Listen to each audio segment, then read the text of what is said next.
Selamat pagi, selamat siang, sahabat pembelajar di seluruh Indonesia. Hari ini kita berjumpa kembali di acara seminar online yang diselenggarakan oleh Indonesia Belajar. Indonesia Belajar adalah sebuah media untuk belajar yang berisikan motivasi, inspirasi, dan pengetahuan. Tentu saja dihadirkan oleh narasumber-narasumber terbaik se-Indonesia.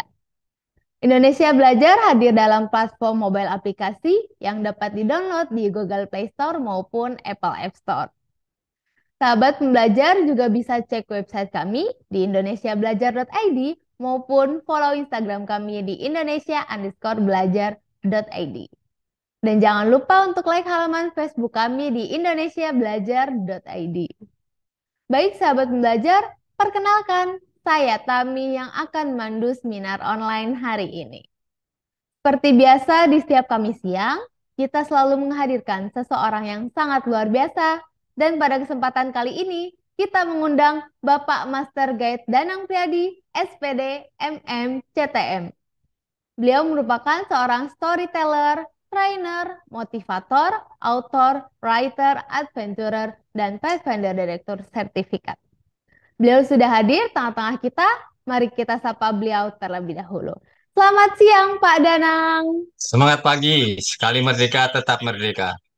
Wah, luar biasa. Semangat pagi, Pak Danang. Bagaimana kabarnya siang hari ini, Pak Danang? Iya, Indonesia merdeka kita harus isi dengan hal yang positif. Seperti saya, setua ini kemarin masih keliling ke toko-toko Gramedia menawarkan buku-buku karya saya. Begitu, Mbak Tami. Oke, siap. Luar biasa. Terima kasih, Pak Danang. Wah, semangatnya nih. Tidak ada yang bisa mengalahkan semangatnya Pak Danang. Nah, baik Amin. sahabat pembelajar, selain Pak Danang tentunya, hari ini kita juga kedatangan seseorang luar biasa lainnya, yakni Bapak Bro Arnold Yustom. Beliau merupakan seorang founder Kanca UMKM. Beliau juga sudah hadir tengah-tengah kita. Mari kita sapa beliau terlebih dahulu. Selamat siang, Pak Arnold. Halo, selamat siang. Halo, selamat siang, Pak Arnold. Bagaimana kabarnya siang hari ini, Pak? Sehat, luar biasa selalu. Oke, baik. Luar biasa. Terima kasih, Pak Arnold. Sama-sama. Iya, terima kasih Pak Arnold dan juga Pak Danang karena sudah bersedia untuk mengisi acara seminar online hari ini. Nah, baik sahabat belajar, tema seminar online kita hari ini adalah Why TML. TML atau Theocentric Motivation and Leadership. Apa hubungannya TML dan UMKM? Nah, topik menarik kali ini akan kita bahas bersama dengan Pak Arnold dan juga Pak Danang. Jadi tentunya sahabat pembelajar jangan sampai ketinggalan atau keluar Zoom meeting hari ini sampai acara seminar online benar-benar selesai. Dan tentunya untuk sahabat pembelajar yang ingin bertanya, bisa langsung tuliskan pertanyaannya di kolom chat room atau bisa juga untuk klik raise hand-nya. Apabila ingin bertanya langsung pada Pak Danang maupun Pak Arnold. Tentunya pertanyaan tersebut akan kita bacakan dan kita persilahkan untuk bertanya langsung di saat sesi tanya jawab. Baik, sahabat belajar, tanpa berlama-lama lagi, silahkan Pak Danang dan juga Pak Arnold. Bagaimana ya Pak penjelasan untuk tema hari ini mengenai YTML? Silahkan Pak. Baik, jadi tadi ada YTML dan ada Kanca for UMKM. TML, Theocentric Motivation Leadership, sudah kita sering bahas. Nah, sekarang kita akan lebih mendalami mengenai Kanca for UMKM itu bagaimana, dan ini akan disampaikan oleh Bro Arnold Yustom. Langsung aja kita persilahkan Bro Arnold Yustom. Siap, terima kasih Pak Danang. Monggo. Ini buat teman-teman, terima kasih siang-siang ini sudah bergabung buat semuanya. Mungkin satu-satu kali ya. Di sini ada Mbak Dia, lalu ada Elma, Jessica, Pak Bambang, Cynthia, dan Citra. Terima kasih sudah bergabung. Moga-moga hari ini apa yang saya sharingkan bisa bermanfaat.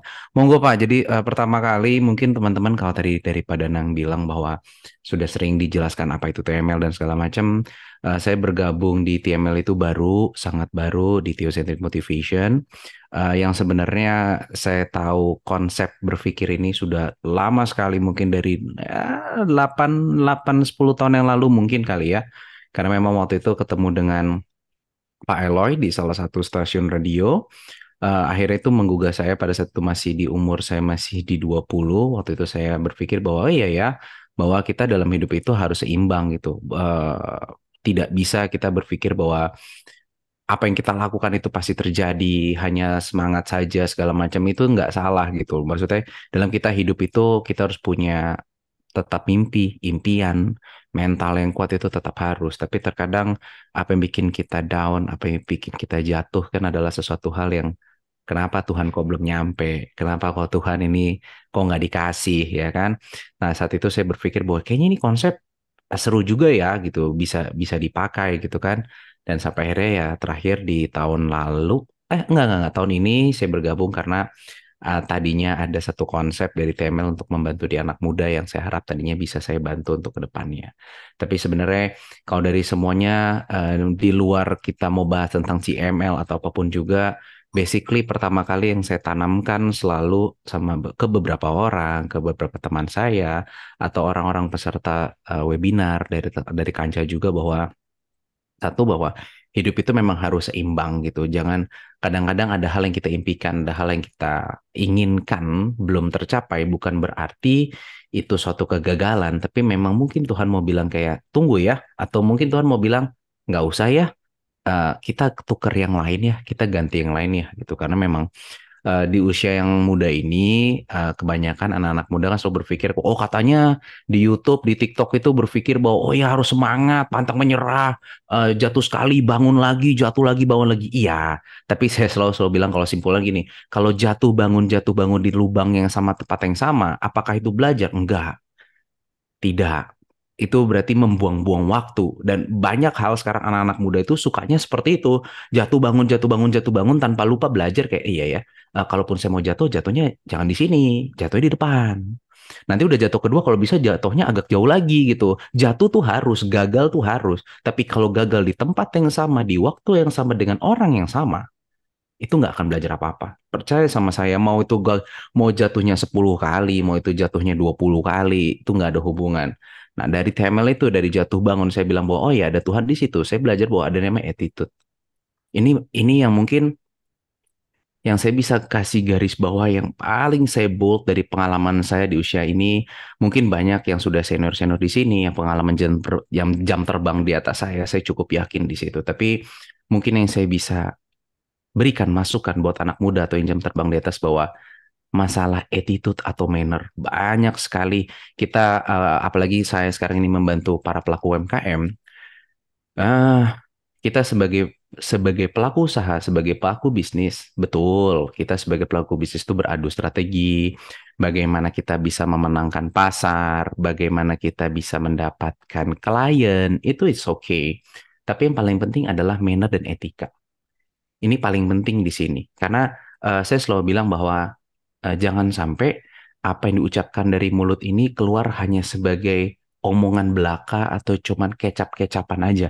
Yang kayak, oh ya kita harus berbuat baik sama orang lain, kita harus berpondasi pada Tuhan, kita harus berpondasi tegak lurus terhadap Tuhan, segala macam. Tapi tingkah laku di dalam dunia usaha, di dalam dunia bisnisnya tidak mencerminkan seperti itu. Ini menurut saya suatu hal yang sangat harus disoroti banget. Karena apa saya bilang bahwa gini, pada saat kita doing business, saya selalu bilang bahwa doing business itu jangan disaut-pautkan dengan yang namanya ketuhanan. Saya selalu itu karena kalau kita saut-pautkan dengan ketuhanan, semua akan tidak menjadi normal. Let's say kalau misalkan contoh kita dagang, ambil barang 1.000, jual 2.000, kita bisa bilang, waduh lu tipu 1.000 dong. Nggak gitu konsepnya kan sebenarnya. Nah, jadi jangan digabungkan seperti itu. Jadi, tapi apakah boleh digabungkan? Boleh. Tapi minimal etika kita, berbicara kita, tindak tanduk kita mencerminkan apa yang kita bicarakan. Yang paling sulit saat ini adalah pada saat kita berbicara, pada saat kita doing something, mau itu usaha atau mungkin kita pacaran atau kita sama pasangan, ya kan? Kita bisa memberikan janji-janji indah, kita bisa memberikan gambaran-gambaran indah, mimpi-mimpi indah, tapi prakteknya kita tidak bisa melakukan seperti apa yang kita ucapkan atau bahkan bertolak belakang dengan apa yang kita ucapkan. Itu yang paling yang saya garis bawahi. Apalagi Yuk, di sini semoga di sini ada anak muda juga, banyak anak muda bahwa dari pengalaman saya yang paling sulit dari pengalaman hidup saya di industri pendidikan, di industri usaha, karena kita tinggal di Indonesia, saya juga nggak tahu kenapa kok karakter orang Indonesia seperti itu. Kita yang masih muda tuh masih sering banget disepelekan kayak umur berapa, usianya berapa Mas, usianya berapa Mbak, ya kan? Atau emang kuliahnya di mana, sampai pendidikan apa, pengalaman kerjanya di mana. Kalau teman-teman menghadapi seperti itu, yuk wajar. Saya juga mengalami hal seperti itu. Makanya itu daripada kita harus selalu marah-marah, daripada kita harus selalu apa ya ngoceh-ngoceh kayak aduh itu bapak itu nggak ngertiin saya deh, ibu itu nggak ngertiin saya deh, masa saya ngomong gini nggak ngerti, masa mereka ngomong gini nggak ngerti, kok mereka ngelakuin kayak gitu kayak gini bla bla bla segala macam. Hmm, daripada kita ngoceh, tunjukin aja kita punya kualitas. Dan masalahnya juga berikutnya, pada saat teman-teman bilang bahwa kayak, oh ya, kita udah tunjukin kualitas, apakah itu dijamin atau kita bisa, ataukah bisa proven itu works di lapangan? Saya juga bilang bahwa belum tentu, belum tentu. Kenapa? Ini tidak hanya masalah orang senior atau anak muda, enggak. Kita harus akui, makanya saya selalu bilang bahwa kita jangan menutup mata, di dunia ini tuh banyak karakter manusia-manusia yang ada. Dan kenapa seperti itu? Ya wajar. Kalau saya selalu bilang bahwa Tuhan nggak bisa turun ke sini, Allah nggak bisa turun ke dunia. Karena kalau Allah turun ke dunia, Tuhan turun ke dunia, kiamat kita ya kan. Jadi gambaran saya bahwa manusia-manusia yang diciptakan ini itu adalah sebagai gambaran, sebagai contoh yang Allah atau Tuhan berikan kepada kita.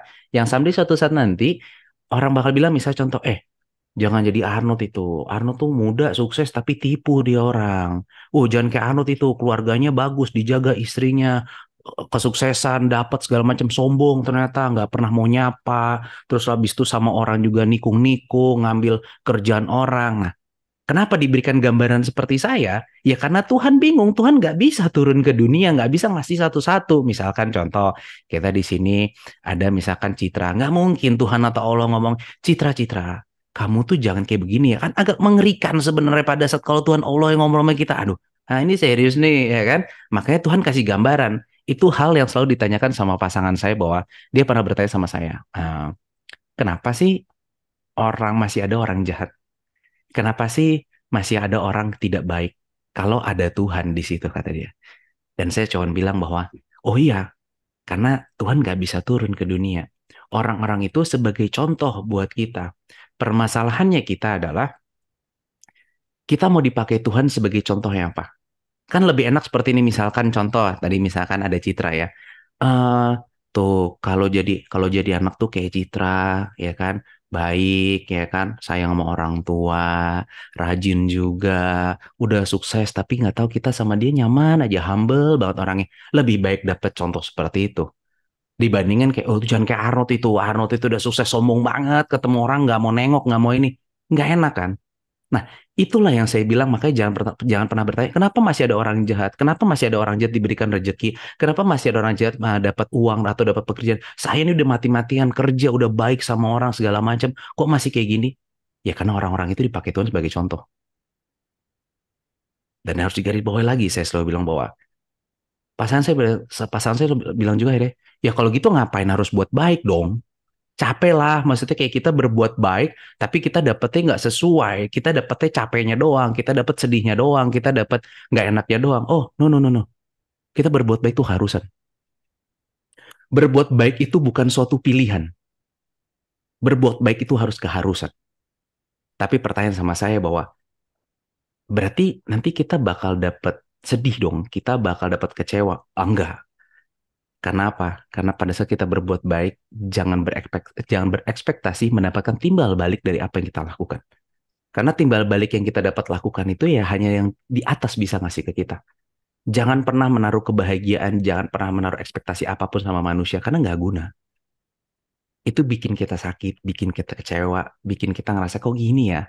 Dan bertanya bahwa, ehm, Mas Arnold pernah nggak ngalamin kayak gitu? Oh, sering. Jangan ngentu. Baru-baru ini kok, baru-baru ini saya membantu seseorang yang dimana saya ngeliat dia bahwa, oh ya ini seorang kepala keluarga yang dia ingin banget membuka usaha, masuk di dunia pelatihan, saya bantu luar biasa.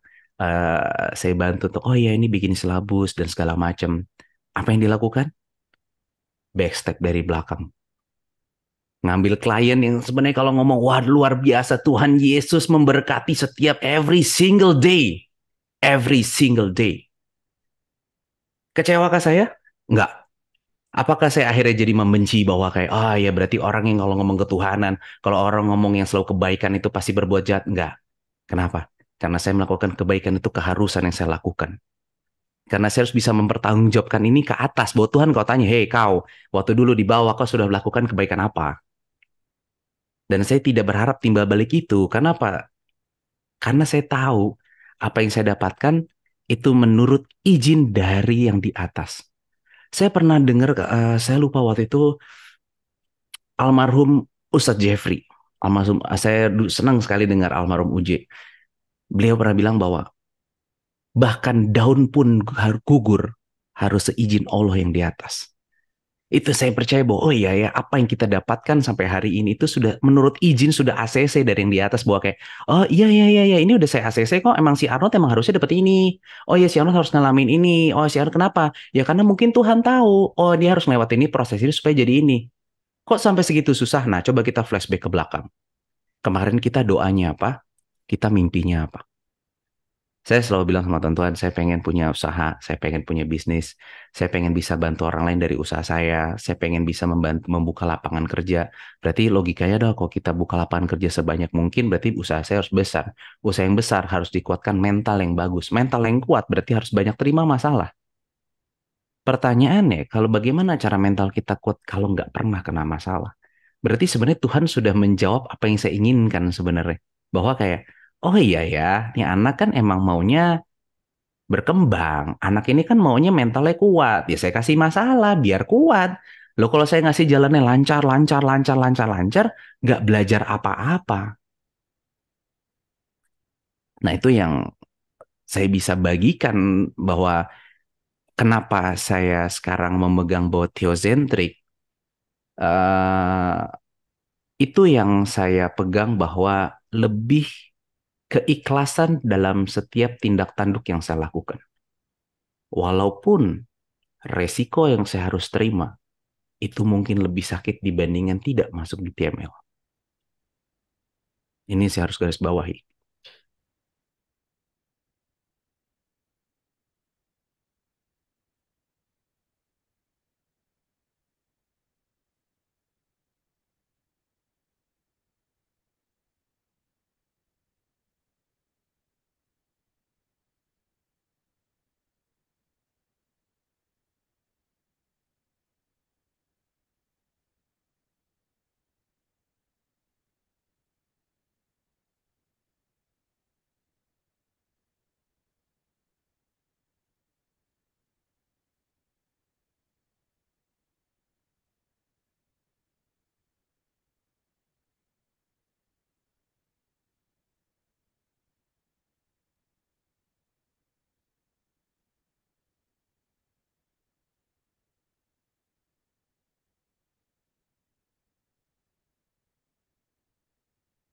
Oke, baik. Mungkin ada sedikit kendala dari Pak Arnold. Nah, dari Pak Danang bagaimana nih Pak mengenai theocentric motivation dan leadership? Pak Danang juga kan ada sedikit nih.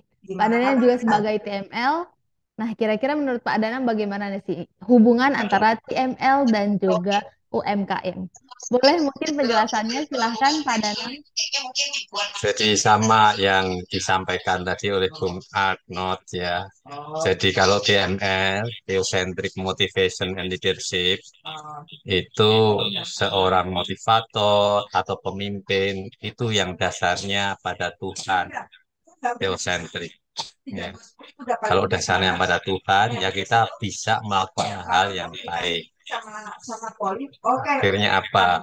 Akhirnya ya apakah yang kita lakukan, usaha kita, bisnis kita, ini sesuai seturut dengan kehendak Tuhan enggak? Tadi disampaikan bahwa ya kalau kita mendapat keuntungan itu bukan berarti kita menipu orang, Tapi memang ada hasil-hasil dari apa yang kita usahakan, begitu. Begitu.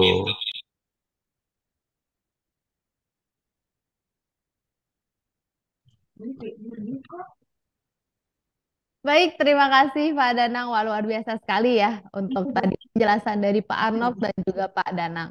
Nah, dari sahabat pembelajar sendiri, kira-kira apakah ada cerita nih sahabat pembelajar apabila sebelumnya sahabat pembelajar apakah pernah sebagai TML atau mungkin saya sedikit tanya-tanya sedikit nih mengenai TML dan juga UMKM. Nah, kira-kira hubungan berlanjutnya ini sebagai TML atau leadership untuk membangun UMKM-nya ini kira-kira ada tips-tips tidak ya Pak Danang agar UMKM-nya ini berjalan dengan bagus karena kan UMKM kan ada yang naik dengan bagus atau tidak terlalu bagus. Nah, kira-kira ada tips atau tidak dari Pak Danang? Mungkin boleh jawabannya silahkan Pak Danang. Iya, kalau yang saya alami dari usaha-usaha kita ya, itu memang ada istilah ora et labora, bekerja dan berdoa. Kita tidak mungkin hanya berdoa saja, lalu hasil itu akan keluar. Maka selain berdoa, kita harus bekerja. Nah, sekarang contohnya kita mempunyai usaha kecil ya di bidang menjual minuman sehat. Ya, kita harus mencari tempat yang tepat, mencari pegawai yang tepat, lalu kita harus menjual dengan harga yang tepat juga. Nah, kalau ini kita gabungkan, nah nanti hasilnya akan menjadi lebih baik. Nah, Bro Arnold ini sudah mulai bergabung lagi ya. Aduh, Eh, inilah Silakan. kehendak Tuhan akan ada berbeda-beda kan? Tiba-tiba ada gangguan. Mohon maaf semuanya.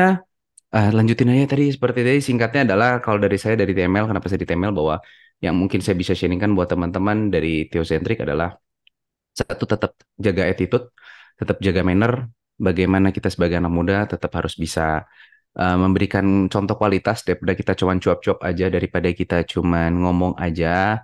Lebih baik kita tunjukkan apa yang kita bisa lakukan ke depannya. Itu kalau di TML, silahkan teman-teman. Kalau nanti mau bertanya, silahkan nanti di kolom chat kenapa saya bergabung atau apapun itu monggo silahkan di kolom chat. Lalu kalau misalkan tadi ada sempat obrolan di awal bahwa kayak UMKM. Perkenalkan memang saya Arnold Yustom, saya sebagai founder dari Kanca UMKM. Mungkin teman-teman nggak tahu pernah lihat flyer kita atau tidak, atau pernah mungkin masuk di Instagram atau tidak. Kami adalah salah satu perusahaan startup untuk di bidang edutech untuk UMKM. Awalnya saya bangun ini sebenarnya gara-gara pada saat waktu pandemik, teman-teman mungkin merasakan karena background saya dari trainer, sehingga waktu di pelatihan itu saya sangat berasa banget waktu di COVID bahwa ya ini training sama sekali tidak bisa berjalan. Lalu tidak ada seminar, tidak ada apa-apa. Lalu saya udah fokus aja karena saya masih punya kedai dimsum. Lalu saya selama COVID itu saya membantu beberapa pelanggan pelaku-pelaku UMKM di sekitar seperti kayak tukang bakso, tukang ketoprak yang mereka benar-benar literally hanya berjualan saja. Dari situ saya bilang, bahwa ayo mulai masuk ke online, mulai kayak pasang Grab, mulai masang ojol segala macam supaya meningkat lah. Habis itu mulai belajar branding-branding sedikit gitu kan. Sampai akhirnya saya mikir bahwa oh iya ya kalau saya bisa bantu mereka kenapa saya nggak bisa bantu lebih banyak lagi. Sampai akhirnya ya udah saya coba untuk bisa membuat pelan-pelan silabus-silabus, pelatihan-pelatihan yang dan saya research dulu sebenarnya UMKM di Indonesia kenapa sih kok eh, pelaku startup edutech untuk UMKM kok susah diterima sih sama UMKM? Kenapa sih kok kayaknya padahal pemerintah sudah punya program-program buat para UMKM, tapi mereka nggak punya minat yang luar biasa sekali buat belajar di situ gitu kan? Akhirnya research, habis itu saya akhirnya membentuk Kanca dari scratch. Sekarang kita sudah jalan regularly di 2 bulan, 3 bulan. Jadi webinar kita setiap minggu, seminggu sekali. Kita perlahan sudah mulai ada beberapa kelompok binaan UMKM kita sendiri. Lalu kita juga sudah mulai ada kelas-kelas yang untuk membantu para UMKM. Kenapa UMKM? Kalau ditanya kenapa UMKM? Karena eh, satu, kalau kita ngomong dari segi bisnis, UMKM Indonesia itu besar banget. 65-68% lebih menyumbang PDB buat Indonesia, menyerap 99% tenaga kerja di Indonesia, tetapi permasalahannya untuk di edukasi teknologi yang dikhususkan untuk UMKM belum terlalu banyak yang fokus terhadap mereka. Mungkin secara research apa ya, nongkrong sama mereka, duduk sama mereka, kongko-kongko kayak nanya kenapa ya. Susahnya apa Pak, susahnya apa Ibu, Ibu pengennya apa, Bapak pengennya apa, Bapak itu mungkin emang jujur capek, membuat silabusnya pun juga capek karena harus menyesuaikan dengan mereka. Tetapi ya itulah bedanya panggilan kali ya, panggilan passion. Saya suka banget di dunia pendidikan. Saya suka sekali untuk di-sharing karena saya percaya bahwa pondasi utama suatu negara dan anak-anak muda itu adanya di pendidikan. Pendidikan itu bukan teman-teman harus berpikir bahwa kayak, oh pendidikan harus formal nih, berarti harus S3 gitu. Enggak juga. Pendidikan itu pada saat kita mau terus berkembang, kita tahu ilmu baru, kita tahu kemampuan baru, kita mau upgrade apa sih ke depannya, itu menurut saya juga masuk ke pendidikan. Jadi nggak usah minder ya, kayak, aduh kak aku cuman SMK, atau kak aku mungkin lulusan SMP doang, atau kak aku cuman lulusan S1, nggak usah minder. Karena saya percaya bahwa eh, di lapangan secara praktek orang itu bisa berjalan bukan karena seberapa tinggi sekolahnya, tapi seberapa banyak dia tahu pengetahuan dan seberapa banyak juga mereka menghadapi masalah yang ada di jalan. Karena kalau nggak punya pengalaman itu juga nggak bisa ngeran apa-apa, nggak bisa jalan apa-apa juga gitu. Jadi saya mungkin karena panggilannya sekarang panggilannya di UMKM, lalu juga memang di pelatihan saya memang sudah fokus dari masih zaman kuliah sampai sekarang emang saya fokus saya di bidang usahanya selalu di bidang pendidikan dari pelatihan, consulting semua memang di pendidikan tapi sekarang saya benar-benar memfokuskan diri untuk di UMKM. Di luar itu memang saya masih ada bantu beberapa startup atau beberapa perusahaan untuk di pelatihan seperti kayak public speaking atau misalkan contoh seperti kayak leadership itu saya masih masih memberikan waktulah untuk sharing ke beberapa company-company yang masih membutuhkan saya. Seperti itu mungkin yang saya bisa sharingkan. Monggo daripada saya ngomong sendiri, capek. Ini ada teman-teman ngapain dengerin saya terus. Mending ayo masuk di kolom chat aja, monggo mau bertanya, raise hand. Mungkin lebih enak seperti itu kali Pak Danang daripada dengerin saya. Dengerin Mas Arnold ini 1 jam nih, gitu. Tadi Mbak Tami mau nanya, tadi Pak Arnold lagi ke belakang sebentar. Sekarang Mbak Tami silahkan pertanyaan tadi. Baik, terima kasih sebelumnya Pak Arnold dan juga Pak Danang. Wah, luar biasa nih. Tema kita hari ini pembahasan mengenai YTML dan juga hubungannya TML dan juga UMKM. Nah, saat ini akan kita buka sesi tanya jawab. Jadi tentunya untuk sahabat pembelajar yang ingin bertanya bisa langsung tuliskan pertanyaannya di kolom chat room atau bisa juga untuk klik raise hand apabila ingin bertanya langsung kepada Pak Arnold maupun kepada Pak Danang. Nah, untuk pertanyaan saya tadi sebelumnya, jadi misalnya kita mau membuka UMKM nih, misalnya mau jual-jualan kecil-kecilan gitu Pak Arnold. Nah, kita mau mulai dengan, kita juga sudah siap nih untuk mendaftarkannya di beberapa e-commerce. Tapi sayangnya mungkin untuk pelanggan belum terlalu banyak. Lalu bagaimana ya Pak Arnold kira-kira untuk mendapatkan lebih banyak pelanggan lagi gitu Pak Arnold? Dan juga bagaimana strategi dari leadership yang seharusnya gitu agar UMKM-nya berjalan lebih lancar seperti itu. Seperti itu Pak Arnold. Mungkin boleh dikasih tipsnya. Silahkan Pak Arnold. Oke, siap. Semoga bisa membantu. Dari saya selalu bilang bahwa kita pada saat membangun usaha, mau apapun itu, mungkin enaknya adalah kalau kita mau mulai dagang, itu lebih enak lah. Kalau kita mau dagang, kita mau jualan, kita harus tahu dulu nih barang dagangan kita atau jasa yang mau kita tawarkan itu, kita itu siapa yang akan membeli calon pembelinya.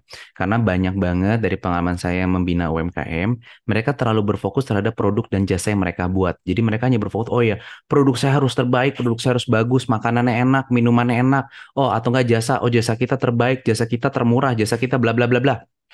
Tapi lupa kayak, iya ya, nanti barangnya siapa yang beli? Jasanya siapa yang pakai? Let's say misalkan contoh, eh di pandemik, di masa pandemik, saya punya kedai dimsum. Percaya tidak percaya, penjualan terbesar kami itu malah pada saat pandemik. Di mana orang lain itu kayak udah banting harga, banting harga, banting harga, pusing yang penting barang keluar, penting barang keluar. Yang saya lakukan adalah saya naikin harganya. karyawan saya pun saja sudah siap-siap kayak oke, kayaknya kita akan dipecat ini. Kayaknya bakal bangkrut nih, ya kan? Karena yang lain aja jual makanan itu berusaha kasih diskon sebanyak mungkin, terus habis itu bikin promo gila-gilaan, diskon 50, diskon 70, buy one get one free, buy one get two segala macam. Saya malah naikin harganya di saat orang lain turunin harga. Kok bisa seperti itu? Karena saya tahu makanan saya yang saya jual, saya mau jual ke siapa? Apakah orang ini sensitif terhadap harga? Orang ini itu maunya apa? Problemsnya apa? Keinginannya apa? Ternyata pada saat harga saya naikin, itu kita ada ngomong sedikit tentang yang namanya behavior. Saya senang banget, saya jujur kalau bantu UMKM itu kebanyakan saya ngomong strategik. Strategik saya itu lebih banyak juga bahas tentang behavior atau psikologi. Kenapa saya percaya bahwa strategi bisnis sehebat apapun kalau tidak mampu memahami psikologi seseorangnya itu nggak akan bisa. Oh ini udah strateginya pakai ini, pakai gini, pakai gini, pakai gini, pakai gini. Oke, yang disasar siapa? Misalkan contoh, perempuan. Nah, psikologinya perempuan tuh apa sih? Maunya apa sih? Keinginannya apa sih? Apa yang kita bisa dapatkan dari mereka? Apa yang kita bisa korek-korek dari mereka sampai mereka tuh ingin tahu kita, sampai mereka mau beli apa sih? Nah, itu yang saya yang harus tahu teman-teman terlebih dahulu. Bukan saya bilang bahwa oh berarti barang jelek nggak apa-apa Pak, jual dulu. Ya nggak juga. Ya tapi terbukti juga kok sebenarnya barang-barang juga yang kualitasnya biasa aja banyak yang laku di pasar. Jasa-jasa yang bahkan sudah mengecewakan sekalipun saja tetap dibeli. Kenapa? Karena mereka tahu mereka mau jual ke siapa. Bahkan ada salah satu maskapai penerbangan pada saat udah sering delay, direktur maskapai tersebut bilang apa? Ya nggak apa-apalah orang-orang itu demo lihat 2 bulan lagi pasti masuk lagi ke maskapai kita. Dan jawabannya betul. Apakah maskapai itu bangkrut sampai ini? Tidak, masih sampai hari ini orang tetap beli. Udah tahu loh di TikTok, di Instagram banyak delay tetap beli. Kenapa? Karena dia tahu mau jual ke siapa. Nah, itu yang saya bilang bahwa pada saat kalau kita punya kita harus tahu dulu mungkin suatu hal kecil atau hal sepele yang kayak, masa kita ngurusin STP, masa kita ngurusin target segmented, itu kan anak S1 aja yang pelajari, percayalah, bisnis itu jatuh. Itu karena pondasi-pondasi kecil yang diremehkan, bukan karena hal besar. Itu kalau dari saya satu, jadi harus tahu dulu barang dan jasa kita mau dilempar ke siapa, mau dijual kemana, dan sebenarnya masih banyak aspek-aspek lagi karena itu sebenarnya kalau di kita tuh bisa jadi karena itu jadi satu bahan materi webinar kami di Kanca yang kami selalu kami jabarkan apa saja sih yang dibutuhkannya. Kedua, leadership. Saya sendiri juga masih belajar untuk leadership karena usia saya masih muda. Jadi leadership itu menurut saya adalah suatu hal yang dibiasakan atau terbiasa.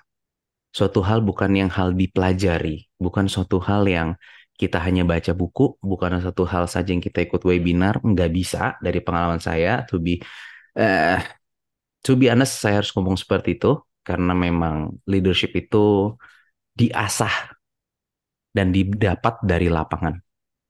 Jadi kalau misalkan teman-teman ingin bertanya apa sih yang saya lakukan dulu, apa yang dari leadership yang menurut saya harus pelajari, satu deh. Kalau saya punya pegangan, tapi mungkin harus belajar adalah talk slow, move slow, think slow. Kadang-kadang kita tuh slow berbicara terlalu cepat, sampai bingung. Berpikir terlalu cepat, akhirnya jadi nanti bawanya marah-marah, egois, mengambil keputusan yang salah, ya kan? Karena terbawa suasana, ya kan? Bergerak terlalu cepat, mengambil keputusan langsung dieksekusi, karena melihat mungkin banyak sekali video-video bahwa oh iya tidak boleh menunda waktu, tidak boleh ini, jadi harus cepat, harus cepat, harus cepat. Ya nggak apa-apa. Tapi kalau dari saya selalu bilang bahwa, dan itu yang saya yang masih terus belajar, sampai hari ini saya juga bisa bilang bahwa saya masih belum bisa 100% lakukan seperti yang saya inginkan, move slow, think slow, dan move slow, think slow, talk slow itu, tapi ya terus belajar. Karena dari situ, kalau kita sudah mulai bisa belajar bicara pelan, berpikir secara lebih pelan, bergerak lebih pelan, kita mulai bisa yang nanti namanya keluar empati. Kenapa kita mulai bisa merasakan apa yang orang lain rasakan?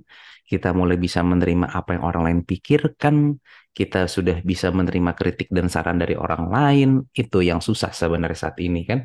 Bahwa menerima kritikan, menerima saran, bertentangan dengan orang lain. Orang tidak setuju sama kita, itu yang paling susah di sana.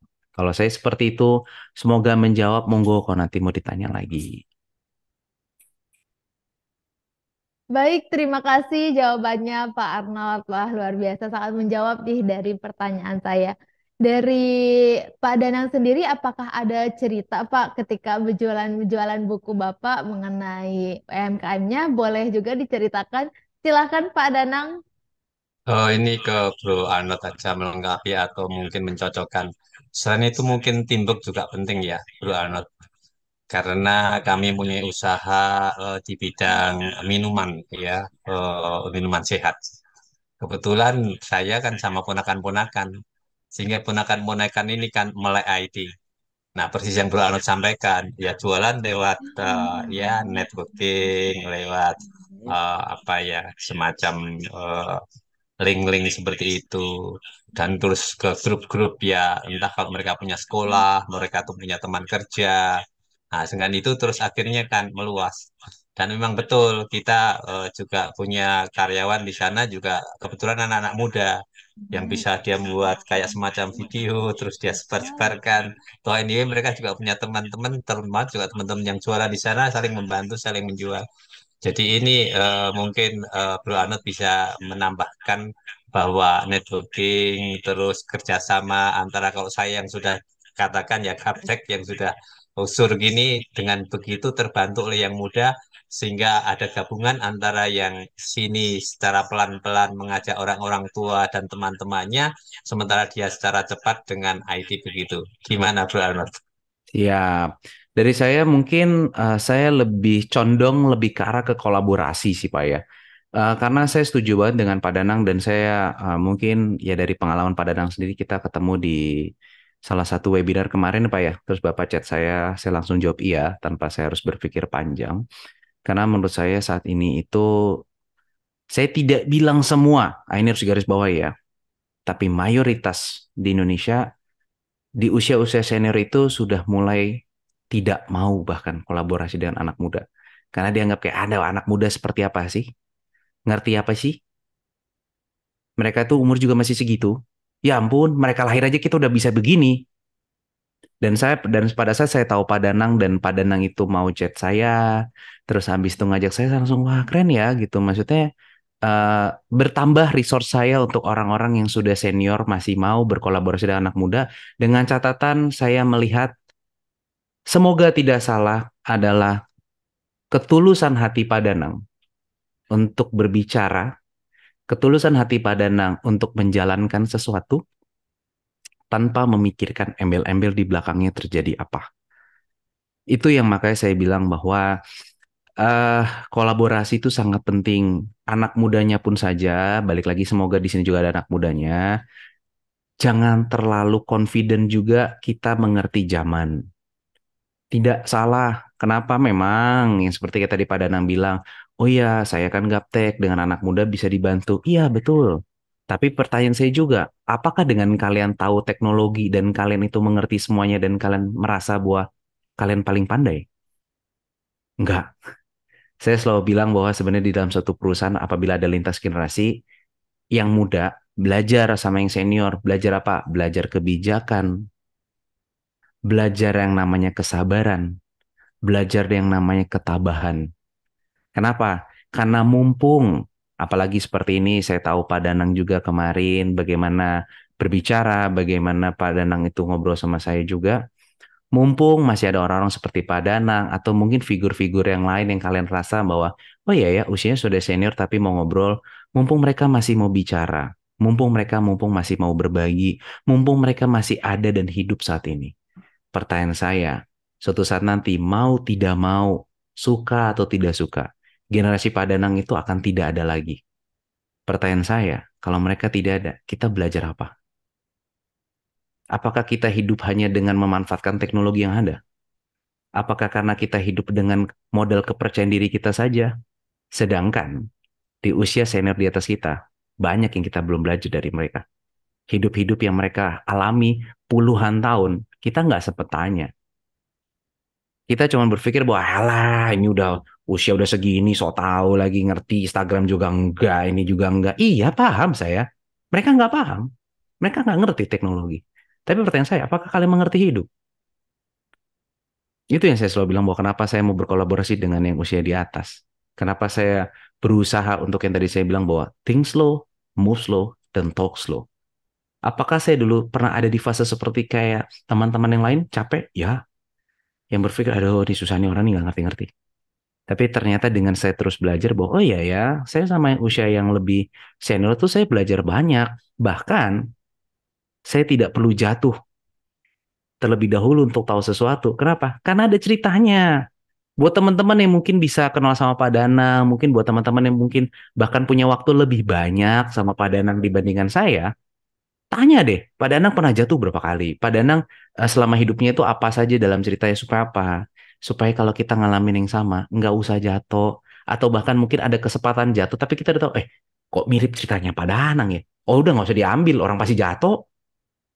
Dan itu yang membuat saya belajar lebih cepat. Dari mana? Dari teman-teman saya yang sudah usianya senior. Jadi saya ibarat kata, kalaupun jatuh, jatuh di tempat yang benar-benar saya nggak tahu, yang usia yang di atas pun juga nggak tahu.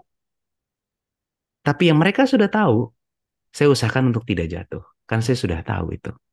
Nah itu ya Pak, dari saya sangat mengapresiasi sekali dari Pak Danang masih mau berkolaborasi dengan anak muda. Karena sekarang ini banyak sekali juga, tadi saya bilang bahwa dari cerita saya pun aja, banyak yang usianya juga sudah senior seperti Bapak, takut dengan ada-adanya kami, takut tergusur, takut hilang dari peredaran. Tapi saya percaya bahwa saya selalu ngajak anak muda bahwa enggak, kita bukan menggusur mereka yang di atas. Tapi kita belajar dari mereka, kita teruskan perjalanan mereka sampai sekarang. Saya sangat apresiasi Bapak sampai hari ini, sampai detik ini untuk terus mau berkolaborasi dengan anak muda. Semangat terus Pak untuk kolaborasi anak muda. Kami pun juga yang muda di sini terus jaga etika, sopan santun agar juga yang di atas pun juga tetap bisa berkolaborasi kita dengan terus lebih baik. Seperti itu Pak, semoga bisa. Terima kasih Bro Anut menguatkan saya.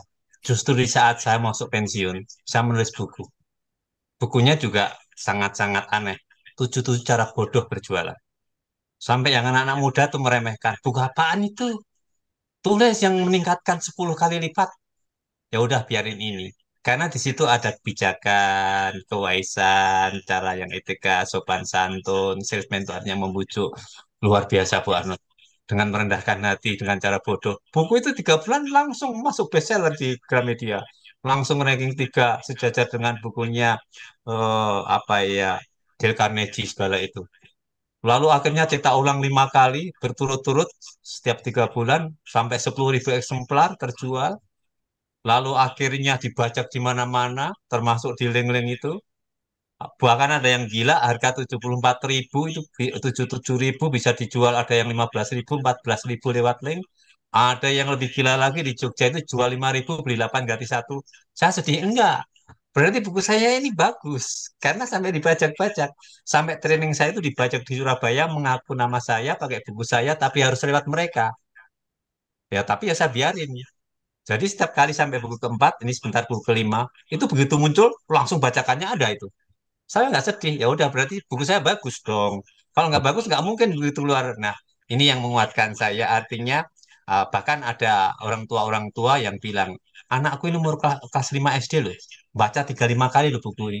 Padahal buku itu tulisannya untuk 17 tahun ke atas. Loh, kelas 5 SD umur berapa? Artinya anak kecil aja karena kita menjelaskan dengan cara bodoh, kayak cerita, gampang, sehingga anak pun senang sambil ketawa-ketawa. Nah, lalu ada orang seperti Ibu Irma dari Banjarmasin baca buku saya nggak ketemu, wah seminggu bisa jual 20 PT Syariah, sebulan sama jual 10. Atau Pak Bowo biasanya 2-3 hari jual 1 lukisan 400-500, dengan membaca buku saya bisa jual ya masterpiece senilai 10 juta hanya waktu setengah jam. Nah mereka itu kan lihat bahasa saya. Nah, anak-anak muda yang tahu ITEK dan seterusnya itu belajar dari pengalaman yang tua dengan cara yang lebih sopan, lebih halus, membujuk, tidak memaksa. Kok dahsyat ya? Nah, ini yang buat saya terus banyak menulis, sehingga nanti kalau saya nggak ada, nah buku ini bisa. Andaikan cetakannya habis, sekarang juga bersyukur, tahu-tahu dapat royalti, buku itu dijual secara digital. Sehingga inilah bagian anak muda. Ternyata memang kolaborasi dengan anak muda ini juga menguatkan saya. Jadi waktu masuk pandemi itu, Bro Renat, itu Bu Arnold itu saya tanya gimana membuat Instagram, Telegram, YouTube, Facebook. Diajarin saya, kemenakan saya. Dan yang Bro Arnold sampaikan itu betul. buku 77.000 karena orang nggak kemana-mana, tak jual 100.000 dengan alasan dapat tanda tangan saya. Ternyata laku, jadi bukan diturunin, dinaikin. Lalu akhirnya malah kelompok-kelompok kayak grup-grup asuransi, bahkan toko bangunan atau toko kunci, atau mungkin sekolah dari ya sampai ke Pekanbaru, sampai mah ada yang minta dari Los Angeles, dari Saudi Arabia. Kalau kebukaan gini nggak mungkin sampai sono-sono Bro Arnold. Tapi karena pandemi justru malah bisa sampai ke ujung dunia sono sini itu. Itu Yes. semuanya berkat. Jadi kalau kita menerima segala sesuai itu dengan optimis, dengan kalau tadi TML berdasarkan karena ini kemurahan Tuhan, lalu ketulusan, akhirnya malah kemana-mana. Uang nggak kita cari nanti datang sendiri, tetapi ilmunya sampai kemana-mana. Ini yang saya alami Bro Arnold. Terima kasih penguatannya. Siap. Meskipun kalau usia tua kita tetap bisa berkarya begitu Bro Arnold. Siap, semoga Pak. Terima kasih. Semoga terus terus berkembang Pak. Semoga bisa terus berkolaborasi dengan muda. Bapak, Amin. izin saya lanjutkan saja ini karena waktu kita juga nanti akan terbatas Pak. Ini ada yang bertanya. Selamat siang Pak Arnold dan Pak Danang. Saya ingin bertanya untuk membangun UMKM kita lebih baik kita sebagai leader harus membangun tim yang bagus ya Pak. Iya, nah itu pasti ya iya pasti itu tanpa harus itu saya akan bantu. Bagaimana ya Pak cara kita membangun tim yang baik untuk memajukan UMKM kita? Lalu bagaimana ya Pak ketika beberapa tim kita memiliki strategi marketing yang berbeda dan malah terjadi konflik? Mohon bantuannya, monggo Pak. Mungkin dari saya dulu saya bisa membantu nanti dari Pak Danang. Pertama, terima kasih Cynthia udah bertanya. Dari saya satu yang tadi pertanyaan Cynthia bahwa kita harus menjadi leader membangun tim yang bagus. Iya, jawaban saya. Bagaimana ya Pak cara kita membangun tim yang baik untuk membangun UMKM kita? Jawaban saya adalah bangun dari hati. Itu udah dari saya. Nanti next berikutnya, waduh, kalau misalkan itu Pak strategi gimana segala macam, nah next ke depannya, itu nanti silahkan bisa ngobrol sama Pak Danang atau gabung lagi di webinar Pak Danang. Moga bisa ada jawaban atau mungkin bisa ngobrol-ngobrol sama saya lagi karena itu bisa jadi 1 jam, 2 jam, 3 jam bisa membangun. Tapi kalau dari saya sendiri adalah membangun dari hati itu paling penting karena pada saat kita membangun usaha atau membangun bisnis, kadang-kadang kita lupa memanusiakan manusia. Nah, saya ulang lagi, kita lupa memanusiakan manusia. Sedangkan karyawan kita, tim kita tuh manusia loh. Tapi kita manage mereka tuh layaknya seperti robot, layaknya seperti barang. Oh ya nih harus begini, harus begini, harus begini, harus begini, harus begini. Tapi pada saat kalau kita mikir bahwa kalau saya jadi dia gimana ya? Bisa nggak ya? Kalau saya jadi dia kuat nggak ya? Itu yang suka dilupakan sih. Lalu bagaimana ya Pak ketika beberapa tim kita memiliki strategi marketing yang berbeda dalam strategi marketing yang berbeda dan malah terjadi konflik. Nah, ini saya mungkin sedikit ambigu ya, karena mungkin mau raise hand silahkan. Karena kalau dari saya, satu, memiliki beberapa tim, berarti ini jatuhnya sudah perusahaannya sudah mungkin nggak mikro ini, bahkan ini kecil ya. Kalau sudah tim ini udah bukan mikro, harusnya sudah kecil ini, karena sudah ada timnya. Lalu, kenapa bisa kenapa ini terjadi, ini yang mungkin saya juga sedikit bingung, nanti boleh lah Cynthia mungkin raise hand atau ngobrol, karena beberapa tim kita memiliki strategi. Oke, bagaimana caranya satu perusahaan bisa terjadi beberapa tim marketing yang mereka bisa mengajukan strategi berbeda-beda? Itu yang coba mungkin bisa dijawab kali ya dari Cynthia. Karena kalau saya jawab langsung takutnya nanti ambigu juga. Kecuali mungkin dari beberapa orang di dalam satu tim, mereka memiliki strategi yang berbeda-beda dan terjadi konflik. Nah, konfliknya pun ini juga saya ingin bertanya, konfliknya itu terjadi di dalam tim, konfliknya secara personal, atau konfliknya terjadi untuk perusahaan. Itu berbeda lagi sih kalau dari saya. Nah, ini terakhir bantuannya. Monggo, silakan.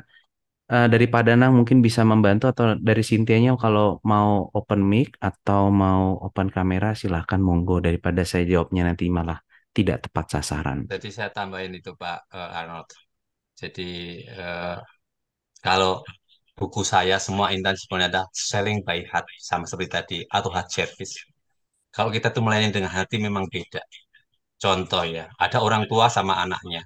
Kalau orang tua jualin susah, saya sering ngobrol sama anaknya. Dan itu berkali-kali. Akhirnya orang tuanya beli, karena kok kamu bisa ya main sama anakku, kau bisa ngobrol sama anakku. Atau berperan seolah-olah anaknya yang menangis karena mau ngasih hadiah ulang tahun bapaknya. Papa gimana sih mau dikasih hadiah sama anaknya nggak mau ya sayang ya. Terus akhirnya bapaknya beli. Jadi ini membujuk dan seterusnya, guys. Kalau mengenai konflik itu tergantung sih. Semua mempunyai cara masing-masing. Ada yang mungkin dengan cara obral murah, cara diskon, tapi ada yang cara tadi kalau Bro Arnold ditinggikan kok malah high price so high quality. Kalau kita kualitasnya bagus, kita naikin kena masalah. Saya dulu pertama kali di Gramedia masuk itu Bro Arnold gila saya kalau jualan itu. Saya terkenal dengan Mr. Cash. Beli minimal 50x dan harus cash. Itu saya bisa jual 1.200, satunya seharga 350.000, itu cash. Nah, orang kadang-kadang heran. Ternyata bisa seperti itu. Sampai saya disebut Mr. Cash dan ditulis itu sampai 2 halaman oleh direktur kelompok saya gitu. Jadi justru nilai kita tinggi kalau kita itu punya bargaining yang tinggi. Jadi kita nggak usah takut. Kalau sekarang dengan usaha kita yang sekarang misalnya jualan minum sehat, tadi saya sampaikan saya dapat. Tapi kalau keponakan saya misalnya, oh ini dengan cara seperti ini misalnya mau 17-an, kita kasih diskon 17 ya karena 17% karena 17 Agustus. Ya oke, Anda buat karena Anda yang lebih tahu mengenai IT dan dengan cara-cara yang seperti itu Bro Arnold. Jadi nggak usah dipertentangkan, justru saling menghargai. Yang tua secara konvensional, tradisional, tapi kena, yang mudah secara IT, secara cepat, secara networking bisa. Justru kalau digabung nggak ada muncul pertentangan lagi. Justru malah gabungan mix yang akhirnya dapat dua-duanya. Begitu Bro Arnold. Siap, Bapak. Nah, ini Cynthia ditambahin, Pak, beberapa orang di dalam tim marketing. Oke, berarti ada orang di dalam tim marketingnya. Kalau dari saya, kalau adanya kendala dan masalah, ya bersyukur. Kenapa? Karena banyak perusahaan yang karyawannya pasif. Yang kalau ditanya, gimana? Gimana, Bu? Iya, heeh, iya, itu biasa lebih pusing. Jadi malah kalau ini sampai terjadi konflik, berarti kan sebenarnya banyak strategi-strategi yang keluar. Nah, itu bagaimana kalau dari saya figur seorang leadernya atau sebagai pemilik usahanya mengambil keputusan atau bisa membawa timnya menjadi lebih baik. Seperti itu, Cynthia. Semoga bisa menjawab itu, Cynthia dan teman-teman di sini dan Pak Danang. Mungkin waktu sudah di jam 3, Pak Danang. Saya sebelumnya mengucapkan terima kasih sekali lagi, Pak Danang, kepada tim dari Indonesia Belajar. Betul, Pak Danang ya? Ya, terima kasih juga Bro Arnold berkenan sharing di Indonesia Belajar luar biasa, dapat insight-insight baru. Siap, semoga terima kasih bermanfaat apa yang saya bagikan buat teman-teman di Indonesia Belajar, Sangat bermanfaat, Bro. teman semuanya.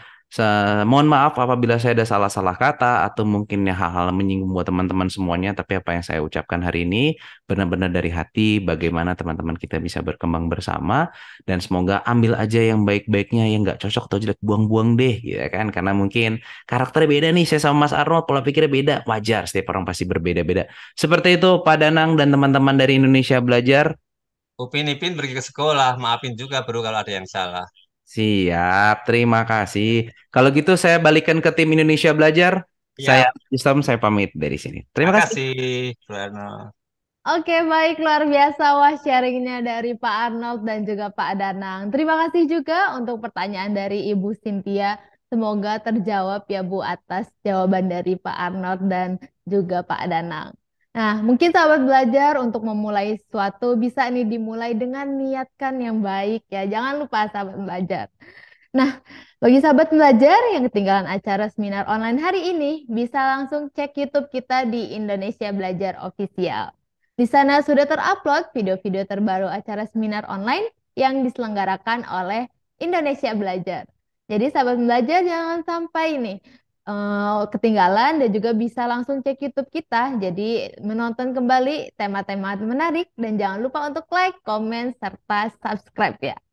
Dan saat ini dikarenakan sudah tidak ada lagi pertanyaan dari sahabat pembelajar dan juga waktu sudah menunjukkan pukul 3 yang mana acara seminar online akan segera berakhir. Saya berterima kasih atas Pak Danang dan juga Pak Arnold. Saya persilahkan untuk closing statement-nya sebagai penutup acara seminar online hari ini. Silahkan Pak Danang dan juga Pak Arnold. Ini Bro Arnold kayaknya sudah pamit tadi ya.